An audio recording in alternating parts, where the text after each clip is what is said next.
우리 민족은 이제 중요한 명절이 이제 정월 초하루 설날과 그다음에 8월 대보름 한가위가 우리 민족의 큰 민족 명절이라고 할 수 있는데, 그때 되면은 정말 우리 전 국민의 한 50%가 이동을 하는 것 같아요. 그러다 보면은 도대체 이 명절이 무엇이고 고향이 무엇이길래 이렇게 사람들이 이렇게 가나, 그런 생각을 할 때가 있습니다.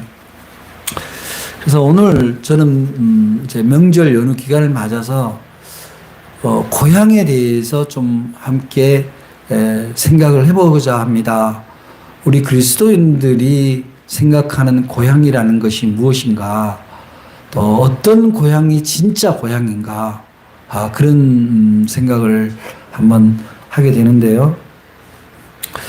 여기서 이제 히브리서 오늘 얘기에서는 이제 아브라함의 입장을 얘기하는 거예요. 아브라함이 그의 고향을 그리워해서 고향으로 돌아가기를 원했는데, 그러나 더 큰 고향, 본향을, 하늘의 본향을 그리워했기 때문에 하나님이 그들의 하나님이 되는 것을 부끄러워하지 않았다, 이런 얘기거든요. 그래서 오늘 말씀으로 보면은 우리가 어떻게 고향을 이해할 것인가의 단서를 찾고 있습니다.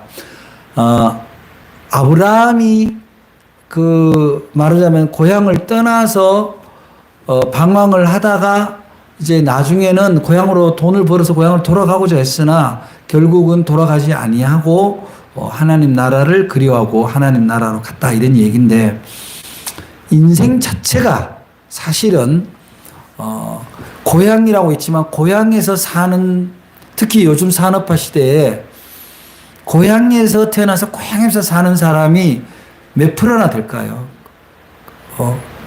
사실 제가 볼 때 10명 중에 1명도 어렵지 않을까, 그런 생각이 들어요. 또 고향을 떠나서 살면서 이제 명절이 되거나 부모님의 생신이 되거나 집안에 애경사가 있으면 고향을 찾게 되는데, 그런데 그 고향을 찾는 마음이 꼭 그런 애경사 명절에만 찾게 되는 것 같지는 않아요. 저 같은 경험에 의하면 고향을 찾는 그 마음이 부모님, 특히 어머님이 계시면 그 고향을 꼭 찾게 되는 것 같아요. 그렇게 부모님이 계신 곳, 어머님이 계신 곳으로 찾는다라는 의미가 뭐겠어요? 우리가 얘기하는 고향은 어떤 지리적인 어떤 위치의 의미라기보다는 우리들의 정서, 우리들의 마음의 의미가 훨씬 크죠. 훨씬 크죠. 그건 왜 그렇습니까? 하나님이 모든 동물들도 마찬가지고 사람도 마찬가지고 자기 고향으로 회귀하는 그런 본심을 넣어준 거예요. 여러분, 연어 이야기 너무 잘 알잖아요. 연어는 언제나 민물에서 태어나서 바다로 갔다가 다시 자기가 새끼를 낳을 때, 알을 낳을 때 되면 다시 자기 본향으로 돌아와요. 그것도 짧게는 수백 킬로고 멀면 수천 킬로인데 그거를 헤엄쳐서 다시 돌아온다, 이 말이에요. 그거는 무슨 교육받아서 되는 문제는 아닌 거거든요. 외국으로 이민 갔다가 나이가 드신 분들이 이제 연로하고 자꾸 고향에 대한 그리움이 짙고 그러면 살아서 못 오더라도 죽어서라도 나를 내 고향에 묻어달라고 이렇게 얘기를 하잖아요. 그 땅에 대한 그리움이라기보다는 자기가 태어난 모태, 그 사랑의 출발점, 그것을 그리워하는 거죠. 여러분들 아시겠지만 저는 이제 고향이 경상북도 안동군 임마면 사이동인데, 우리 부모님의 고향은 이미 80년대 초반에 댐으로 인해 수몰이 되어서 고향 자체가 없어졌고, 우리 조상들의 묘소도 이장을 내서 그 안동군 임마면 쪽이 아니라 그 옆에 청송군으로 일제히 이장을 해서 가족 묘장을 이렇게 꾸리고 있는데, 그러니 뭐 사실 제가 그 청송에 산 적도 없고 기억이 없는데 부모님 묘소가 있으니까 가긴 가지만 무슨 그리움이 있겠어요. 근데 저도 제가 어려서 태어난 곳, 또 자란 곳, 그런 곳에 대한 그리움은 있어요. 그래서 종종 이제 고향을 내려가면 그 흔적을 이렇게 한번 들여다보게 되는데 없어졌어요. 제가 살던 집도 그 골목들도 다 없어졌고, 학교도, 저희 고등학교도 다른 데로 학교 흔적 자체가 다 없어졌고, 여러 가지가 변화되었더라고요. 그러니까 이제 오래됐으니까 학교 교사도 건물들도 다 바뀌고, 그러니까 흔적을 찾아갔지만 그냥 그리움이 더한 그런 상태인 거죠. 우리가 이렇게 명절이다, 또 마음에 무언가 생길 때 왜 고향을 찾게 될까요? 있는 고향, 없는 고향도 다 찾게 되거든요. 찾을 때 그런 것은 바로 회귀 본능, 기소 본능이 있다. 그거는 하나님이 우리한테 주신 마음이에요. 그 다음에 뭘까요? 인생은 다 나그네예요. 저하고 친분이 가까운 항학만 목사님 그림 그리시는, 우리 교회에 이렇게 그림 몇 점이 걸려있고 집에도 뭐 있습니다만, 이 항학만 하백님이 어느 날 SNS에 글을 올렸는데 당신이 결혼하고 21번을 이사를 했다고 하더라고요. 자기는 집을 사야 되겠다라고 생각을 해본 적이 없대요. 그냥 사람들 살다가 또 때 되면 또 이사 가고 그래. 근데 부인과 가족들은 고생을 했죠. 그러니까 그분이 결혼을 한 40년 됐다 하더라도 어떻게 보면은 2년마다 한 번씩 이사를 한 고린이 얼마나 힘들었겠어요, 사실 사모님. 그런데 이사를 20번 했다, 10번 했다가 무슨 차이가 있겠어요. 저도 이사 뭐 적잖게 한 것 같고요. 그러고 보면 참 인생은 나그네예요. 어디에다 정착을 둘 수 없는. 농경사회에서는 그냥 거기서 태어나서 거기서 농사 짓고 그 땅에 묻히지만, 이 산업사회에서는 산업을 따라서 움직일 수밖에 없어요. 그래서 인생은 어차피 나그네다. 그야말로 유랑자, 디아스포라다. 그런 생각이 들어요. 그렇기 때문에 디아스포라, 나그네한테 남아있는 것은 뭐냐면, 내가 유랑하면서 살 수 없지, 밖에는 없지만 언제나 어디선가 정착하고 싶고 안식하고 싶은 마음이 있는 거거든요. 가서 좀 쉬고 싶은, 삶에 쫓기면서 조금 벗어나고 싶은 그런 마음이 있다. 그게 바로 우리가 나그네 본능과 안식의 본능이라고 할 수 있어요. 그 다음에 중요한 게, 고향을 왜 찾아요? 누군가가 나를 반겨줄 것 같아요, 고향에 가면. 또 사실 그럴 때도 있죠. 고등학교 때, 어릴 때 유아기 소년, 소녀기 때 만났던 친구들은 이해관계가 없으니까 서로 만나면 금세 시간이 그때의 시간으로 돌아가는 거죠. 저도 뭐 가끔 고등학교 동창들을 고향에서 모임이 있으면 만나긴 합니다만은 뭐 신분이 다 사라져요. 친구 중에 뭐 큰 회사 사장 된 사람도 있고, 공기업의 대표 된 사람도 있고, 저처럼 목사 된 사람도 있고, 교사하는 사람, 군인 하는 사람, 아주 다양하고 농사 짓는 사람도 있고 있지만, 그때 만나면 그냥 깎아머리, 그냥 중고등학교 시절로 돌아가서 서로 격이 없이 웃고, 또 그때의 추억을 되새김질을 하면서 서로 위로가 되고, 그냥 반가워요.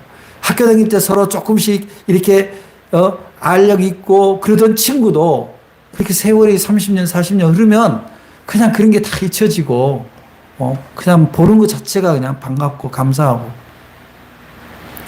그런데 그런 누군가가 반가운 사람이 있을 것 같고 반갑게 맞아줄 것 같고, 그런 영접에 대한 본능이 있다는 거죠. 그건 뭐 사람이 출세했다 안 했다를 떠나세요. 근데 소심한 사람은 어때요?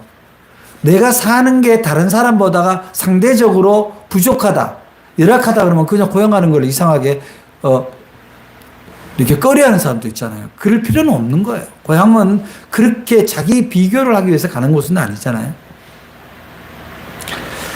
그런데 이제 사실 이제 고향 가서 친구들 만나고 뭐 가족 친척들 만나고 오면은 뭐 잠깐은 즐거운지 모르지만 다시 일상으로 돌아오면은 여전히 뭔가 외로움이 찾아오고 삭막함이 찾아옵니다.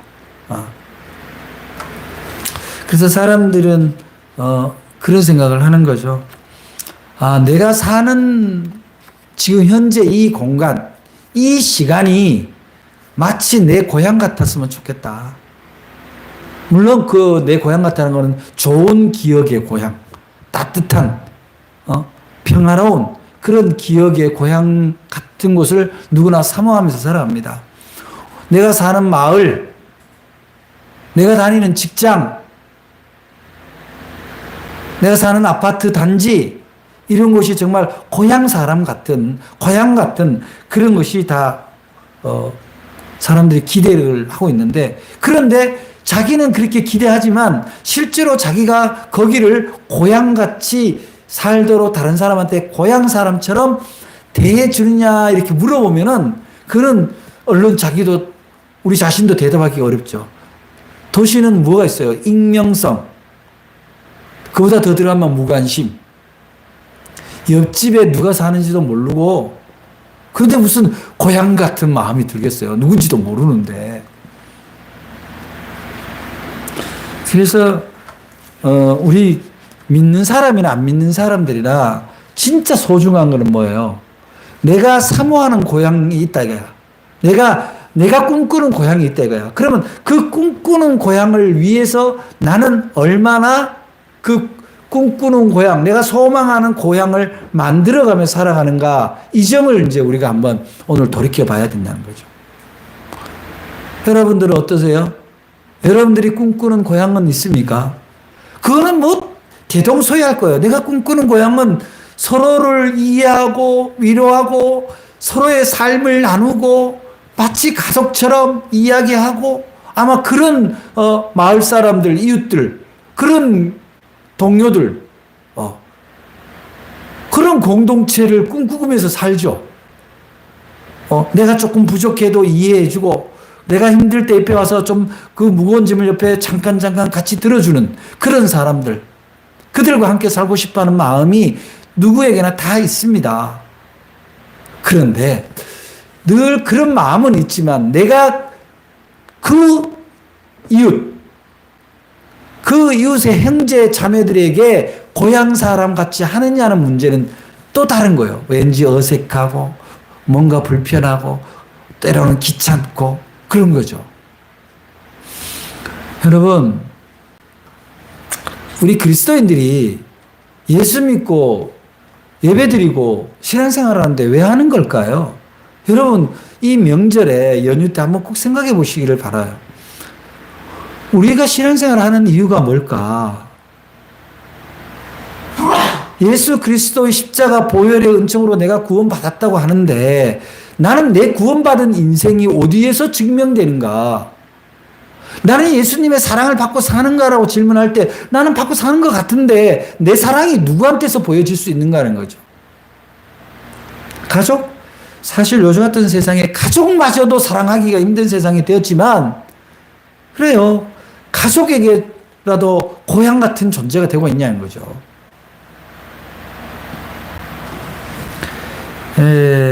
제가 어저께 저희 장모님을 잠깐 뵙고 왔는데, 장모님이 그 모인 자리에 우리 처형이 무슨 말씀을 하냐면은, 어머님이 돌아가시면 내가 엄마처럼 엄마 역할을 하고 싶다.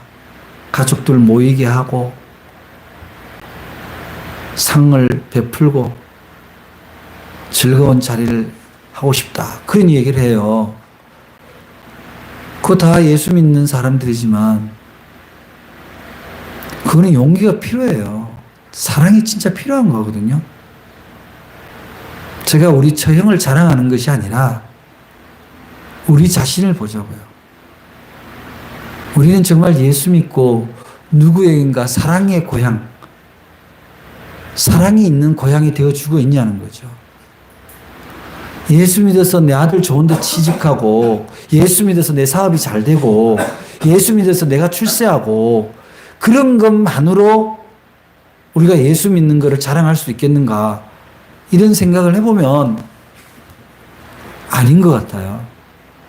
이 땅에 하나님 나라, 천국을 이루면서 살아가는 것이 예수님이 우리를 위하여 십자가를 지신 이유다 이 말이에요. 여기에 하나님 나라를 만든 천국을 만드는 이유이다. 하나님 나라의 본향을 만드는 것이 죽고 내세에 천국 가는 거 물론 중요합니다. 그것도 못 가면 큰일 나니까요. 그렇지만 여기에서 고향 같은 천국의 삶, 하늘의 삶을 못 살는데 낯설어요. 거기 가면. 그래서 우리는 이번 명절에 이 연휴에 하나님 앞에 예배 드리면서 우리가 생각해야 되는 거는 나는 누구의 어떤 사람들의 고향이 되어주고 있는가? 또한 나는 어떤 고향을 만들어가고 있는가? 내가 생각하는 고향은 어디인가를 우리가 한번 생각해 보자는 거죠. 내가 내 고향을 떠나서 다시 일상으로 돌아오더라도 난 진정 나의 고향은 어디고 어떤 모습이어야 하는가를 오늘 우리가 한번 새겨보자 이거죠.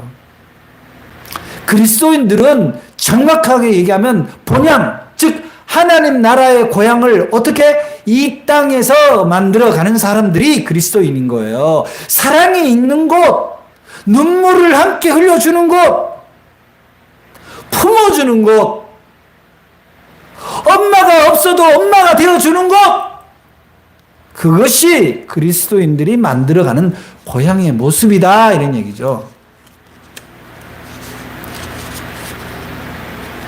같이 믿는 사람들끼리도 다른 교회 다니면 남이고 참 보기 불편하죠. 그래서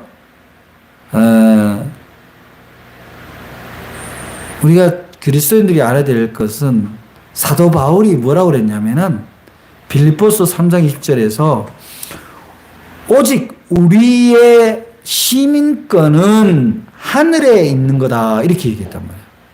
하늘에. 그러니까 뭐냐면 이 땅에 살아도 우리는 하늘 백성, 천국 시민인데 내가 사는 모습은 천국의 모습이 아니고 일상의 다른 사람들과 같이 늘 부대 끼고 지옥처럼 살아간다면 명절에 고향을 다녀온다는 것이 얼마나 충전은 될 수 있을지 모르지만 결국은 천당 갔다 지옥 갔다 정신없는 거죠. 우리의 고향은 어디입니까? 하나님의 사랑이 있는 곳이 우리의 고향이잖아요.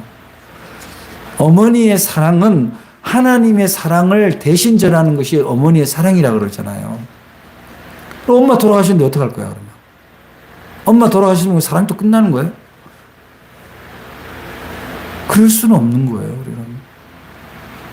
우리는 누군가에게 있어서 내 자식뿐만 아니라 그 누구인가도 하나님의 사랑을 보여주고 사랑이 나타나는 존재가 될 때 우리는 어떤 사람이에요? 하늘나라의 고향을 가진 사람, 하늘나라의 고향 같은 사람이 되는 거죠. 그런데 하나님 나라의 사랑은 베푸는 사랑인데 품어주는 사랑이고 보살펴주고 에너지를 공급하는 사랑인데 어떻게 가능합니까? 그거는 자기 의지로는 어렵죠. 자기 의지로 사랑하는 일이 얼마나 오래 가겠어요.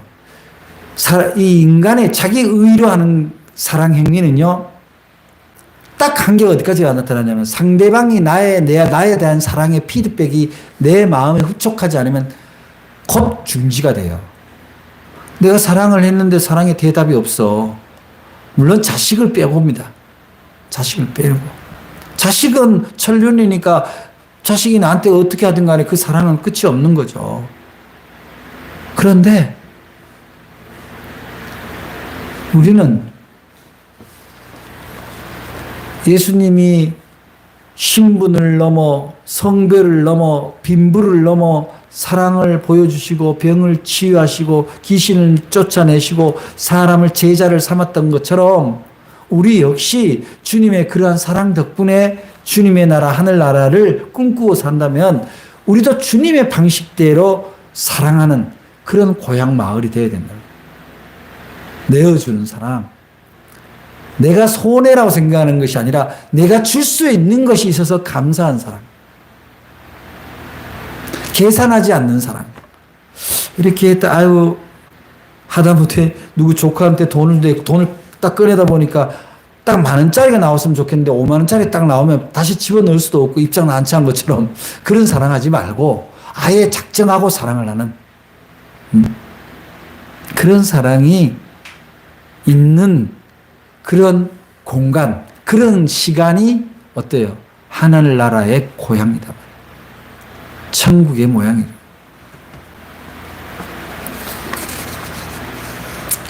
그래서 우리가 성령 안에서 살면은 그런 지금 내가 사는 곳에서 하늘나라의 본향을 만들어 갈 수 있는 능력이 나온다. 능력이.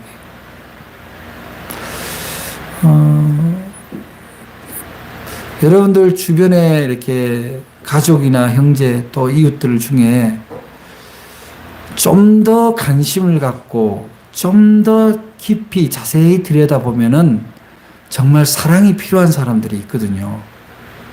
위로가 필요한 사람이 있습니다. 여러분이 큰 사람이냐 작은 사람이냐 부자냐 가난한 것을 뭘로 증명하냐? 하나님 나라의 방식으로 보면, 하나님의 통치 방식으로 보면은 큰 사람은 어떤 큰 사람이냐면은 그 안에 사랑의 기도가, 그 기도 제목에 많은 사람을 품고 있는 사람이 큰 사람이에요. 품이 큰 사람이다 이 말이에요. 그 사람이 진짜 대인인 거죠. 하나님이 쓰는 사람이다 이 말이에요. 여러분 기도 제목을 한번 펼쳐보세요. 노트를 펼쳐서 나는 기도를 할 때 누구들을 위해서 기도하나 할 때 뭐 부모님, 형제, 자매 기도하겠죠. 거기서 끝. 그러면 그거는 예수 안 믿는 사람도 그렇게 살거든요. 예수 안 믿는 또 예수님한테 안 빌어도 누구한테 빌든지 자기 가족을 위해서는 빌잖아요. 나의 기도 제목 가운데 내가 사랑의 기도로 하는 대상이 얼마만큼이냐가 내가 큰 사람이냐 작은 사람이냐, 하나님이 보시기에 일꾼이냐 아니냐로 판가름되는 거예요. 부자와 가난한 자는 어떻게 됩니까? 나눌 수 있는 사람이 부자죠. 시간을 나누고 자기의 물질을 나누고 자기의 재능을 나눌 수 있는 사람, 그 사람이 진짜 부자인 거예요. 아무리 많이 가져 있어도 나눌 수 없다면 그건 가난한 거예요. 인생 어차피 하루 3끼 먹고 하늘나라 갈 때 뭐 하나 가져갈 수 있는 게 없어요. 수의를 맞춰 입어도 수의는 땅에 다 썩어서 없어져요. 뭘 가져갑니까?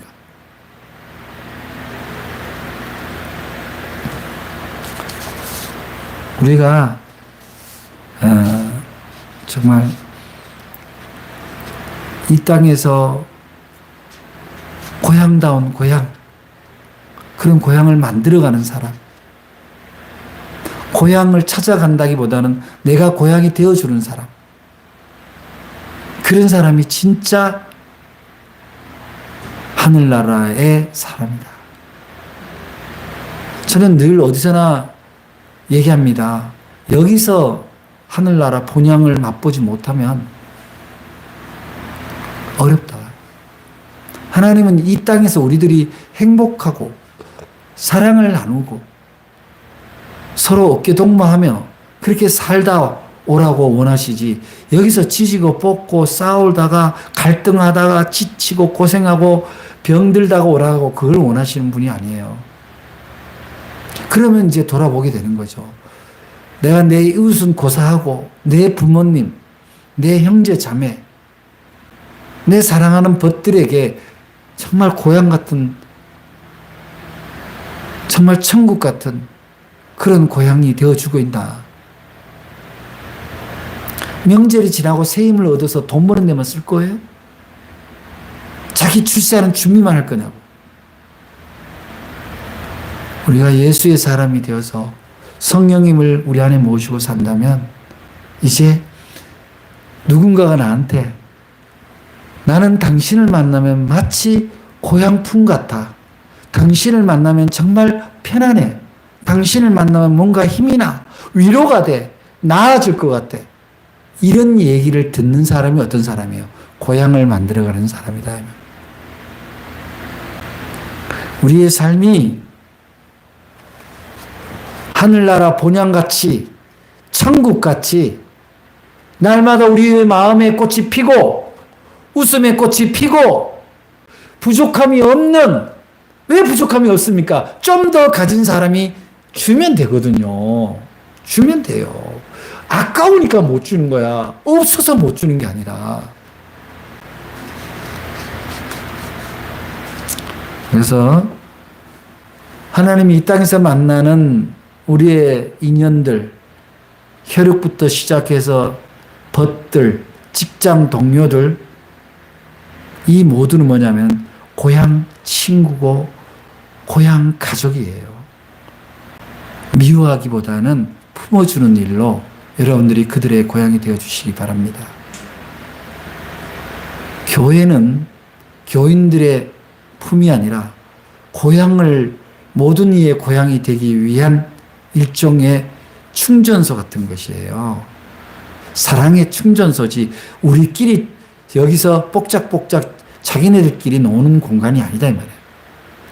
여기서 충전된 사랑이 다른 이에게 마음의 고향을 만들어주는, 더 정확하게 얘기하면 내가 하나님 나라의 본향의 모습을 보여주는 그런 모습으로 살아갈 때 우리는 그야말로 하늘나라를 꿈꾸면서 이 땅에서 하늘나라를 맛보면서 살아가는 거룩한 하나님 나라의 백성이 되는 거죠. 사랑하는 여러분, 이제 여러분들의 고향이 어디십니까? 물으면 경상북도 안동군 임하면 사이동이 아니라 나의 고향은 그리스도의 사랑, 하나님의 사랑을 나누는 곳입니다. 그것은 신앙이 있는 사람과 없는 사람, 남자와 여자, 부자와 가난한 자, 신분이 높은 자와 낮은 자를 초월해서 내가 먼저 그 품이 되어주는 것입니다. 즉 나의 고향은 그리스도로 인한 나의 사랑으로 시작합니다. 그렇게 선포하시기 바랍니다.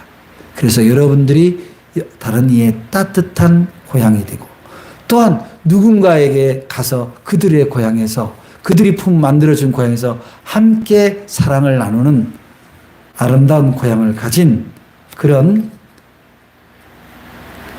예수 믿는 사람, 성도가 되어서 하늘나라에 예비한 한성, 그 본향이 정말 기대되는 그런 우리 모두가 되기를 주님의 이름으로 축복합니다.